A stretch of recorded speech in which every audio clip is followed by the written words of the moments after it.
Good evening, folks. Triple Crown here, coming to you from Vancouver, British Columbia. This is a round 6 summary, playtest 5 of the Global War 1939 series. Well, not a lot happened this round in terms of capitals falling or cities falling, but a few key things did happen that were huge momentum swings in the Axis favor, and things that you kind of have to set up. They're kind of like moving your chess pieces around. So I will talk about that right away. There's been a few little diplomatic changes, so to speak, from the original 1939. And what happened this round was, well, there we go, stable now. Sorry about that.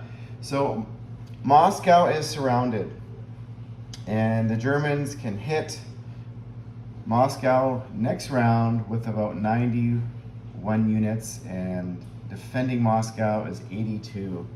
So the Germans were smart. They built some aircraft back at the factory in Romania, including a heavy bomber. Also at the Colonial factory here in Helsinki, they built another medium bomber. So those can all partake in the attack of Moscow next turn, so that's going to push them over the edge. But what the Germans also did was the Italians can open in Kharkov at the end of last turn, and the Germans came in with a couple cavalry and a couple aircraft and took Stalingrad. Well, why is that sort of a momentum swing? And that because it triggers a couple things.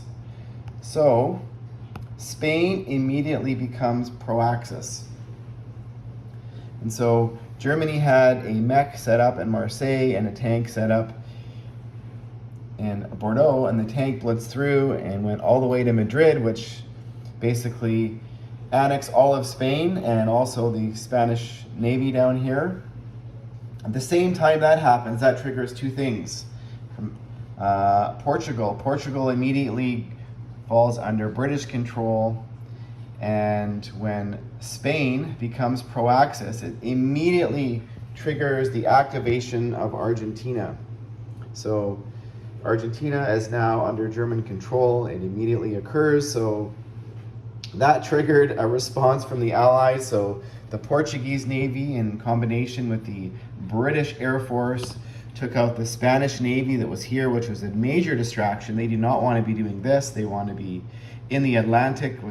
They want to be taking Tobruk, and their Air Force is all sitting here in Gibraltar. And the Americans, they are distracted as well. They flew a bomber down, and they attacked the Argentine fleet down here with their Brazilian Navy and bomber. And they actually rolled very well. They sank the Argentine Navy, which was going to be a problem. And now what happens, Chile now is now pro-Axis, so it can be activated next turn. And the Americans now have a little bit of a problem. But when Argentine flips to become pro-Axis, with the Monroe Doctrine, it immediately activates Peru, Colombia, and Venezuela immediately under American control. So lots happening there. So next turn, I predict Moscow is going to fall. The Germans can see that, so they now can start focusing on other things.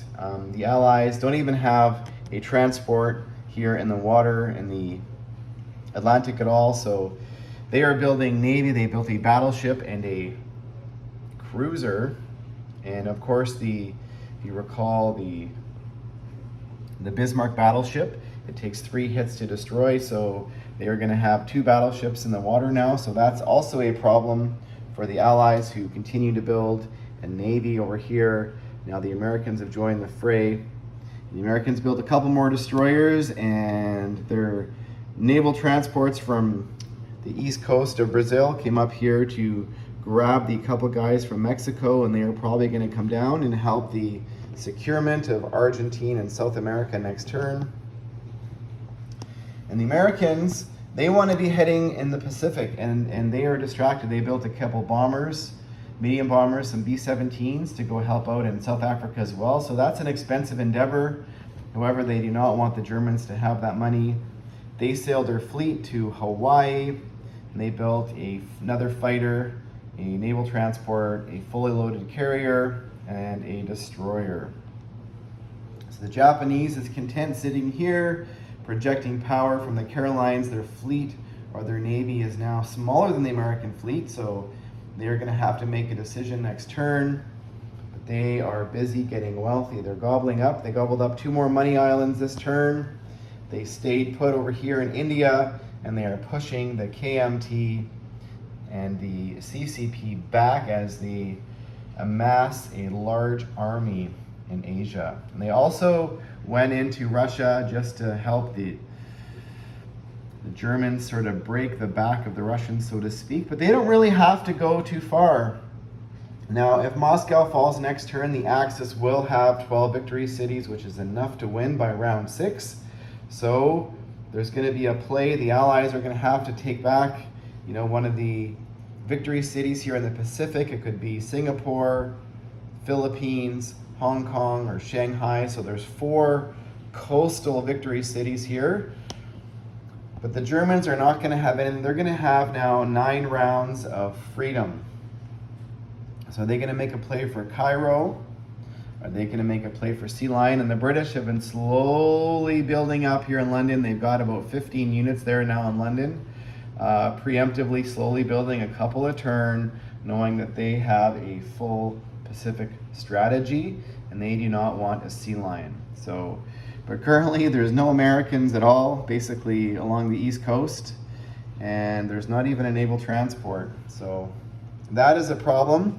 Next turn, the British could probably take Tobruk, which is going to open up Turkey for them to be annexed, but they also have to take Greece at the same time. So that's going to be interesting there, what happens. So stay tuned for round 7. Still the British and Anzac fleet down here, and the British and the Australians and New Zealanders still build a small navy down here off of Sydney, which is safe. It's 4 sea zones away from the Carolines, so it's safe. And that is it for round 6. Stay tuned for round 7. Thanks for watching, folks.